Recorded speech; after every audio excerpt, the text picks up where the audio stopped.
Hey everybody, thank you for checking in. Today we are continuing with our interview series that we're trying out something different. Today we have Michelle Kempema from the Colorado Model Railroad Museum. Let's tell you how it started, and kind of because we have a pretty interesting story, and we're not always what people expect. So, well, this is the Colorado Model Railroad Museum. We sit in downtown Greeley, and we're a big green metal building. A lot of people drive right on by and don't realize what's actually inside it.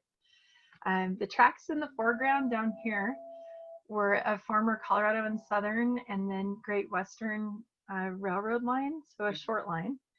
And then you can't really see it here, but on the other side of our building is the Union Pacific line between Cheyenne and Denver. So lots and lots of trains on that side of the building all day long. So we sit between two railroads, which is kind of it's a plus and a minus in certain ways. Like getting a fiber optic cable is pretty much impossible, but other than that, we have great train shows. So that's what the building looks like. So let me go back to kind of how this started and how that was built. And it started with a man named Dave Trussell. Dave is our founder, our benevolent creator of this place, and he had a vision for creating it. And this is him. He's in the Union Pacific steam locomotive 844. This is about 10 years ago. It was passing through Greeley. They picked him up, took him with him for a ride. So Dave's always been a rail fan, loved railroads. And so let me see, I'll go to the next slide. This is another picture of Dave. This is the one that appeared in Model Railroader magazine in November of 2008. Yeah, so that's him at the finished product. But what started it all is this. When Dave was a kid, he bought this book, the yellow covered version. I have the orange covered version. And he read in there that if I had $1 million, I could build the ultimate layout. Mm-hmm. And so he got challenged by that. So he was a newspaper publisher, and he owned 26 newspapers kind of in the western part of the country. And one of those was the Greeley Tribune. And so he moved to Greeley to kind of end his career and retire and do his last 10 years at the Greeley Tribune. Mm-hmm. And that's why it's built in Greeley. Okay. So, yeah, so we have this interesting story because our layout is not Colorado. And so when I get to that, I'll tell you that part of Dave's story. But that's why it's in Greeley. Okay. And Dave and his wife fell in love with Greeley and decided to build this dream of his there. So he spent his whole life planning, saving. He bought and sold Lionel products and all sorts of stuff to raise dollars to really fund the building of his ultimate layout. Mm-hmm. So we have the Colorado Model Railroad Museum. We are a visitor experience. We've turned into this. I think Dave built his ultimate layout and he thought people would visit, but he thought it would be clubs like you guys. Like if you came as a group, you would come in and operate on the layout, and it just turned out that the general public loves trains too. People love trains.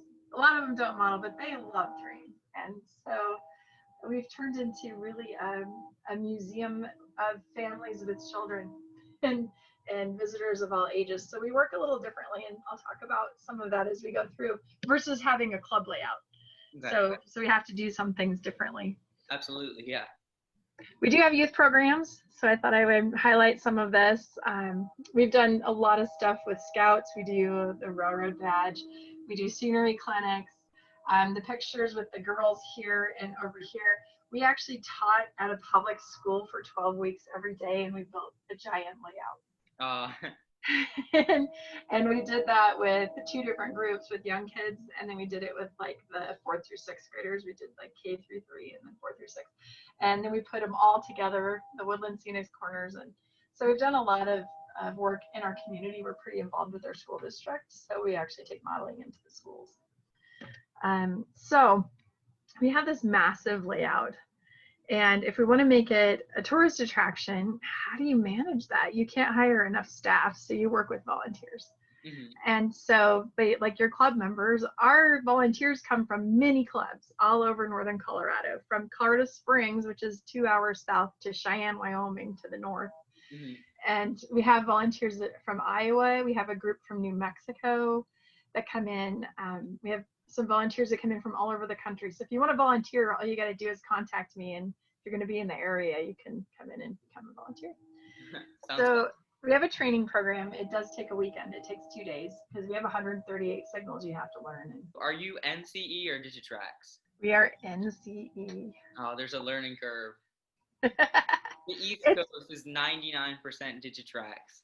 I've learned that the East Coast is a lot Digitrax, and where we're at, it's all NCE. It's just like I live in the land of Union Pacific, Uh-huh. and I went to the Amherst train show, and there was no Union Pacific. It was all East Coast railroads. So Yeah. it's interesting the difference across the country. It's such a clear border. Yeah, it was a real learning experience for me. I expected to see Durango and Silverton stuff, you know, Rio Grande stuff, and Union Pacific and BNSF, because that's my world out here. Uh-huh. So it was really different. So the first thing that makes us different is that we're not a club. Mm-hmm. We actually do have a mission statement. It's to educate, inspire, and bring joy to all ages. So when you walk through our front door, you're there to do that mission. And we do that mission by providing a model railroading experience that's excellent and fun. So our volunteers come from many clubs, and we have them organized into teams. So we have our managers. So we have a locomotive team that manages our 450 locomotives that run all the time. We have a rolling stock team. We have over 3,500 cars on the layout, so they keep them moving and all of our back stock. We have an electrical team for all the wiring. We have an IT team because we have custom software, which I'll explain in a minute. Mm-hmm. And then cleaning and maintenance is massive. It is a huge project. So Mondays we're always closed because we have a crew of about 10 guys that come in, and all they do is clean and maintain the layout. And so we use, you can kind of see in the picture, we use some alcohol cars that put alcohol down on the track and then roll a cloth behind it. Mm-hmm. We have a vacuum car we use. We hand scrub it. It's a lot of work to keep it. We have a little over 80 scale miles of track. Wow. Yeah, and so keeping all that clean with trains running all day it's a job. We also have what we call docent operations, which is the computer program. We have a computer program that can run 9 trains, 5 one way and 4 the other, and completely control it. And then we have what we call day managers, and day managers are kind of in charge of the whole overall operations during the day. So they coordinate the dispatcher and what trains are you going to run, and if someone has a problem on the layout, they'll go help them with their train. And they also have to deal with the visitors. And so, you know, you can operate on a club layout, but when you add the visiting public into that mix, it's a whole different ballgame. so that's kind of how we're structured. And then I'm staff. I'm the director, and we have a few ladies that work there. One runs the gift shop, and a couple ladies that do admissions. So we have, I'm just going to show you some pictures kind of overall. This is a family looking from our mezzanine down into the layout. And so we have a viewing area that's up high so you can get an overall view. Mm-hmm. And this is our layout. And our railroad is the Oregon, California, and Eastern Railroad. So back to Dave Trussell and his story. Dave's very first newspaper was in Lakeview, Oregon. Mm-hmm. And that town is right here on our layout. And he watched the Oregon, California, and Eastern Railroad, which was logging, for quite a few years before he bought all his other newspapers and moved around. Mm-hmm. And so he always wanted to build it. Well, when you put it in Colorado, it's got mountains and trees, and it looks like Colorado.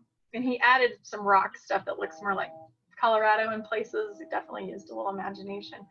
But that's usually our first question from modelers, because they notice, why is it an Oregon layout in Colorado? So that's why. Dave is now retired, by the way, and he lives in Strasburg, Pennsylvania, right by the railroad. So when he built this, he funded all of it, and he turned us into a 501c3 nonprofit. So we are a true nonprofit. You can donate to us and get a tax write-off. And so we're considered a full museum. So on this picture, you can see we have a full caboose right here. That's a wooden Colorado and Southern caboose. She's 100 years old last year. And this is a 5,500 square foot layout. So our guests come in here and they walk around and inside the layout. Uh-huh. So our walkways from side to side are usually 6 to 8 feet wide instead of your standard 3-foot walkway you get on home layouts. Yeah. So we have really wide walkways so that the public and the operators can be in the same space. And so the public can go all through here. And then the mezzanine area up above where I showed that picture, underneath that is our big staging yard. Wow. So there's 4 layers in certain places around the layout. Most of this area here is 4 layers of track. Mm-hmm. So let's just show you some pictures. So we're fully dispatched. We have a CTC machine. Here in the background, it has all of our switches on it at the top. And so we do have a dispatcher on Fridays and Saturdays, and Sundays we run computer trains. Okay. And here's a picture of kind of what it's like with the public and our operators. So our operators are switching in this yard, and the public is watching. So they're right there with you, which creates a great visitor experience because they usually communicate and they talk. So that's just kind of an idea of how that works. This is our yard. This is the computer program. And so all of our sightings are here and here. So you can see we have all of our sightings here, staging yards. When we opened, Dave didn't think that we would ever run out of staging. So he built this yard down here. It's got, I think it's like 10 or 11 tracks on each end of it. Mm-hmm. Okay. And it's more than 100 feet long. It's huge. Wow. But we outgrew it because we wanted computer trains and have them set up differently. So we built a yard inside the layout down low. Mm-hmm. And so the computer pulls from 3 tracks. It pulls these 9 trains from here in different directions, pulls them out onto the layout. And up here at the top, you can see it's only showing us 6. We must be running 6 on this program today. Mm-hmm. And it should, over here, it'll tell you what their current speed is and what their approved speed is. Mm-hmm. And by speed stepping them up, they appear to have momentum. So they slow down nicely and they take off nicely. And we have the horns working, and it's a pretty cool program. So, wow. So we have that. And that makes it nice because I could actually be alone at the museum, just me there, and run trains for a special event or something like that. So around the layout, I thought you might like to see our switch boxes. This is how we do them. And you have to encase them in plastic when you have the public who likes to flip switches. So we actually really don't have problems. We used to lock them. We really don't lock them anymore. The public doesn't seem to bother them. Mm-hmm. But yeah, we do have to encase all of our switches in boxes just so people don't lean up against them. And that's nice. So we can operate in 3 modes. We can operate in our dispatching mode where the CTC machine is in control of the layout and the dispatcher's doing all the switches. We can do the computer mode where the computer basically runs the CTC machine. Does all the switches, does all of that. And then we can do what we call play mode where you have to actually manually do all these switches. Okay. So we can do all 3. This is a picture of maintenance again. So there's our NCE throttle.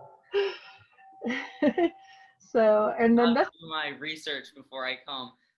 It's not that hard. If they can teach me, you can pick it up fast. It's pretty easy.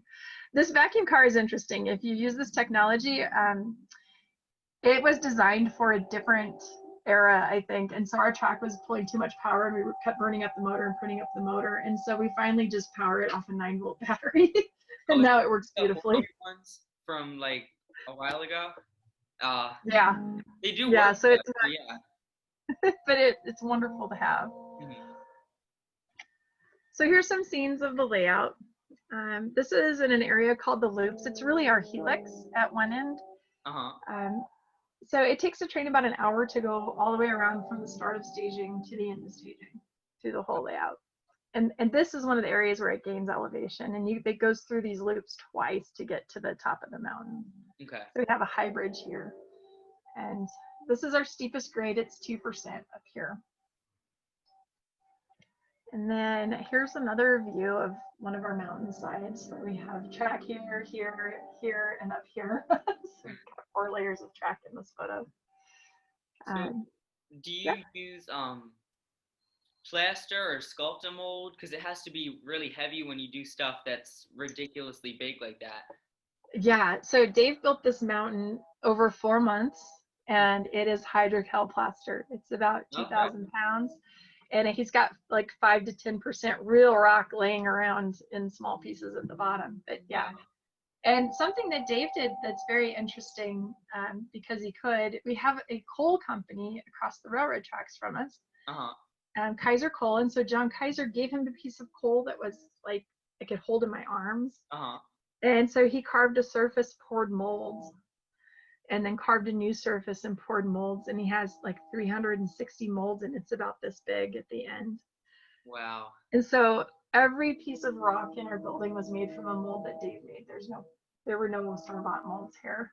Wow.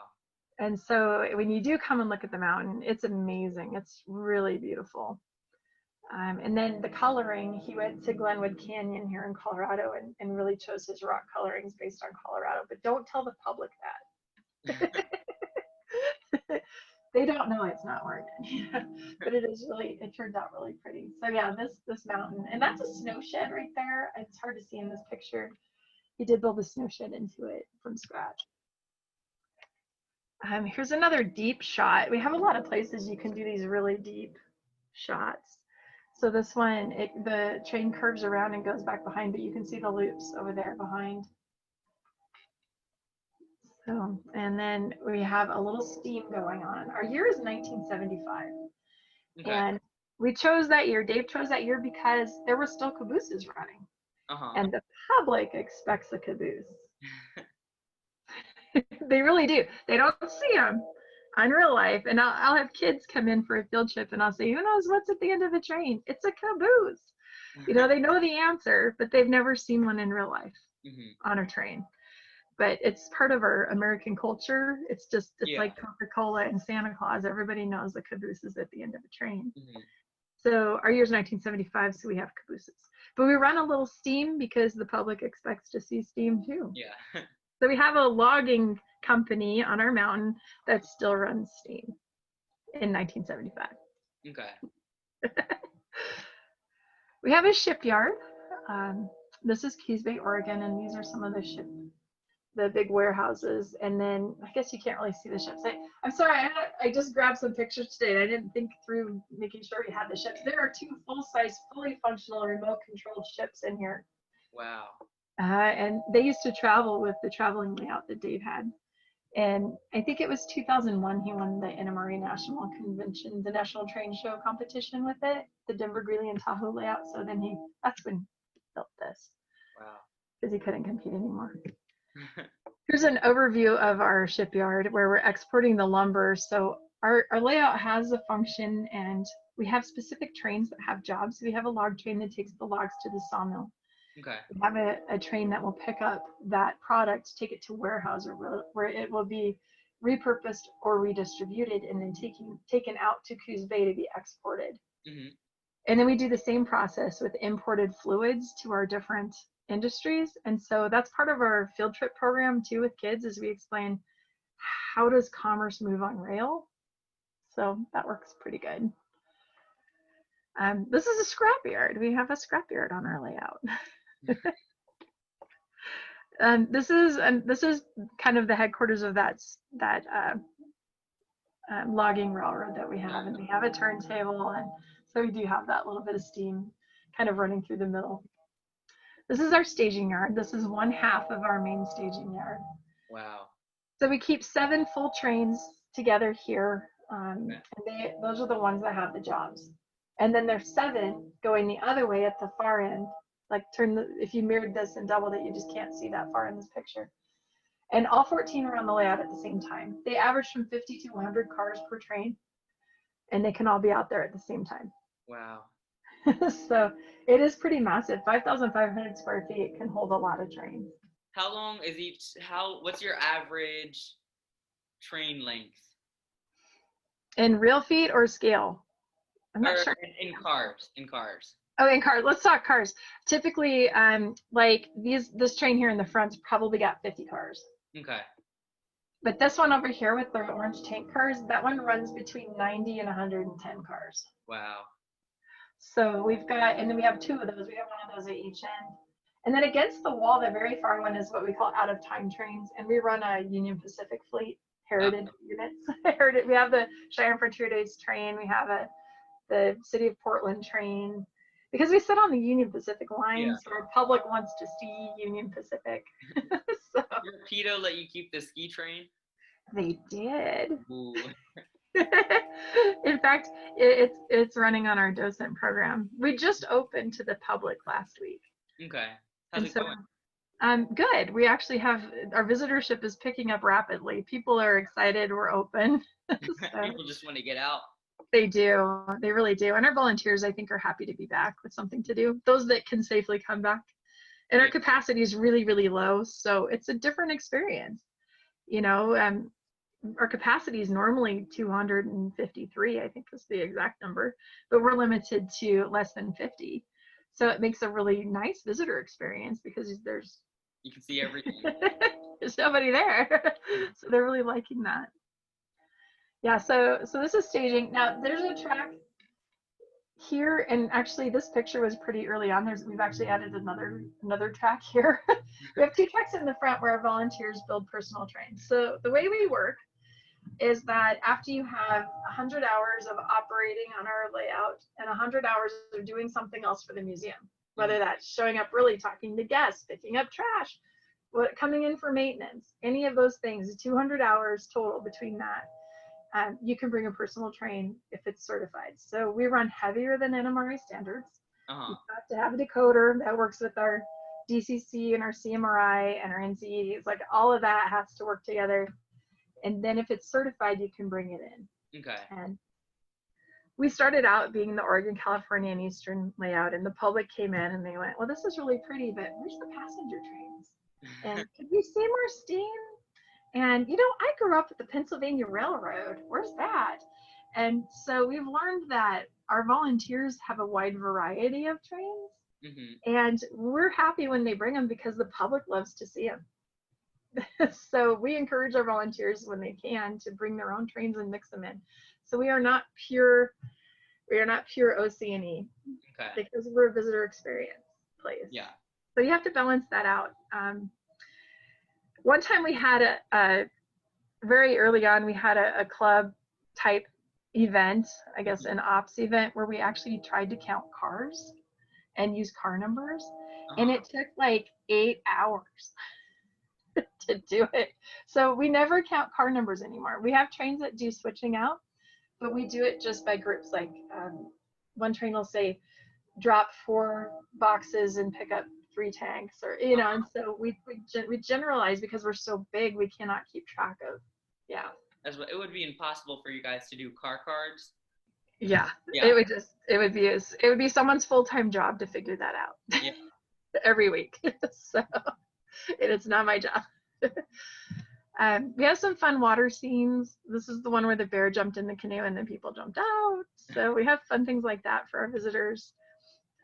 Lots of things that have stories.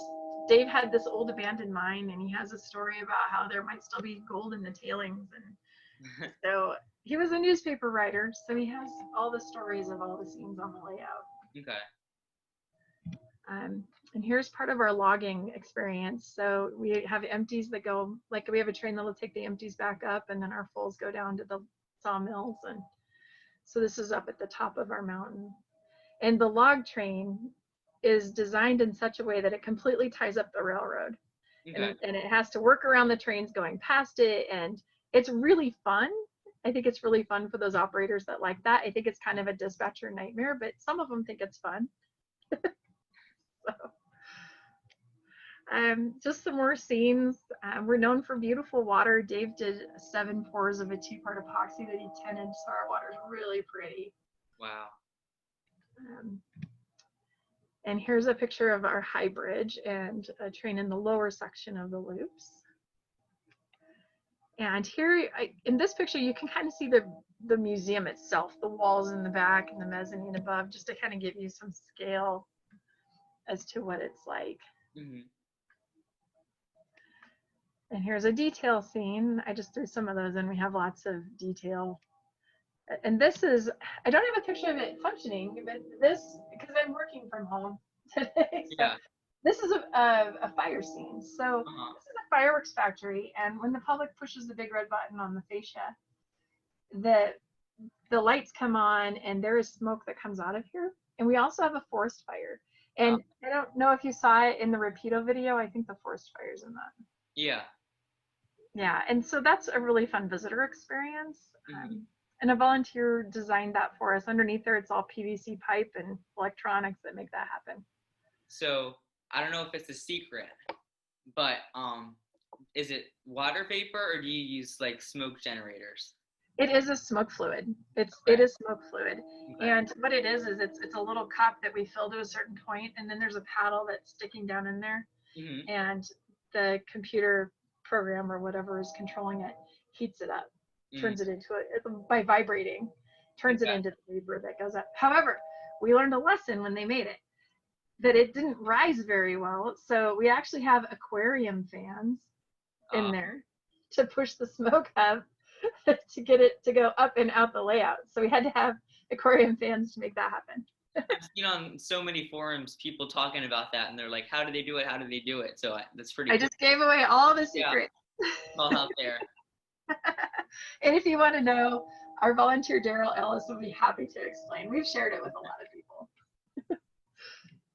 So here's this might be my last slide too. I'm not sure. This is one of our water scenes near where the logs. See, there's logs in the river here going to the sawmill, and I love this scene with our cantilever bridge, and there's just so much going on. Yeah. So we're an industrial layout with a lot of scenery. Definitely, yeah. So yeah, that's the end of that. So I don't know if you have other questions or. Well, first, thank you for making that. Like, that was really cool. So I tried to keep it kind of short. I could have put an hour of pictures in there. I didn't want to do that to you. If you go to YouTube, there are so many videos about our layout. There's so many. It's ridiculous, yeah. So those loops are here. Uh-huh. And then, so the staging, you can come from this direction and you come out across where that cantilever bridge was. Uh-huh. And you go out here and there's switching here and switching in this yard and switching in this yard. So volunteers can be operating through the layout or doing yard work. And then you come around through here, and this is where our steam is. Our steam goes around Saipan Junction and around this Y, and we have a little loggers camp over here. Okay. And so steam only runs in this little area here. Gotcha. And then trains go through here multiple times to get to Quartz Mountain Summit. And the big mountain is right here. Gotcha. That tall mountain. And then, so this whole section here is gaining elevation to the top. Okay. And then this section here is the other side gaining the elevation to the top, coming from the other direction. So that's why they go through this area so much. Oh, so the middle is the tallest, and then each side kind of like goes down to staging? Right, but you just don't notice that you're doing that because it's so big. Mm-hmm. So the highest point is this Quartz Mountain right here, right up here by the mezzanine. So that's kind of how it works. And then our shipyard is off the back here, and it's connected through staging by a drop-down bridge across the people walkway. Okay. And there is switching out here too. Wow. So we'll go out there and switch there. So I hope that explained that a little better. And our dispatcher sits way over here. He can't see the layout. Okay. He's in his little dispatcher office over here. So I have an office here, and this is our crew break room. So we're really space limited because Dave did not think about this being a museum and the public wanting to come in. So I don't have a birthday room or a drinking fountain or all the things a museum should have. Yeah. So someday we'll probably expand and build those things, but for now it's public restrooms in the caboose. Yeah, really. We do have restrooms. They're below my office over here. Oh. So we have that, and our gift shop is below the crew lounge, so it's only this big. We're the only place you don't exit through the gift shop, and it's a teeny tiny little thing in the wall. But it's a good gift shop. We have a lot of stuff for kids in there. Just curious, do you sell club cars? We're about to. Okay, well, I will get on that. So we have in the past, this could be here, we had that made when we first opened 10 years ago. Okay. And we sold out, and then I reordered them, and they came in during COVID-19 and sat in California for 4 months, and I got them this week. So I have the model of this caboose, and it's Colorado and Southern 10583. And so we have that. We also had box cars, our Oceani box cars. I don't know if there were any in any of those photos, But we do run the blue box cars of our railroad. They match these locomotives here. Okay. They're that blue color. But we sold out. And so they're on order, so we're a year out from those. Uh, So then we have a local company, American Limited, and San Juan Auto Cars is in Denver. So we've placed an order for tank cars.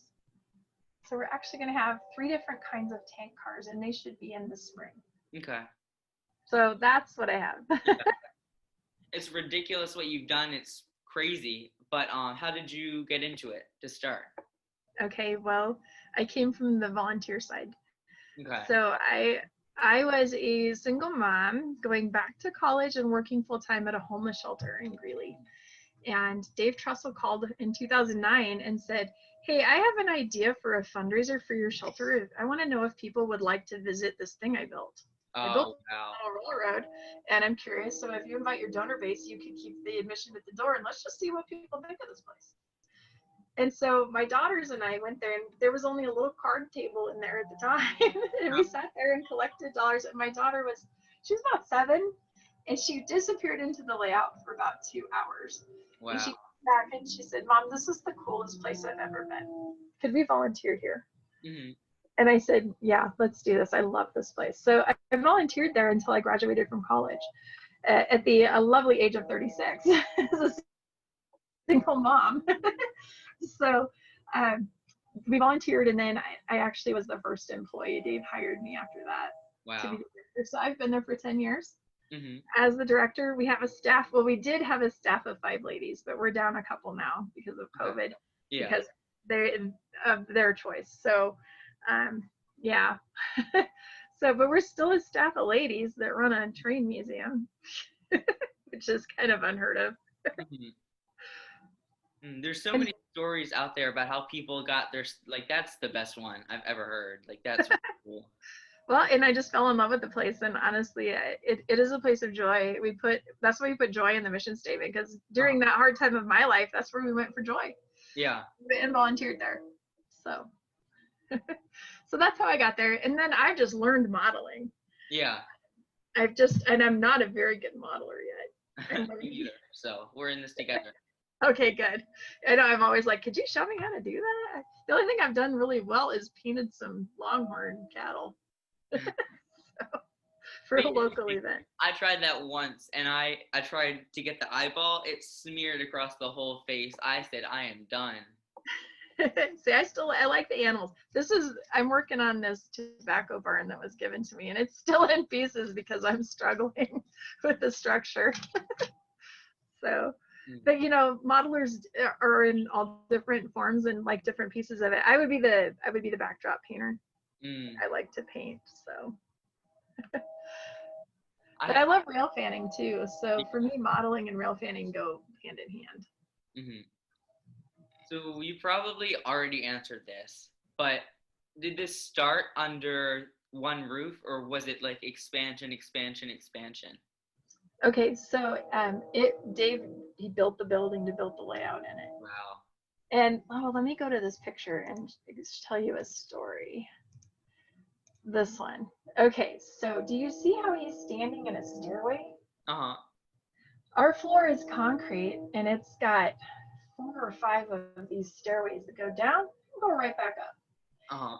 And when he poured this floor, the building inspector came into this warehouse and said, "What in the world are you doing with all these tripping hazards in this building?" And they almost didn't pass him.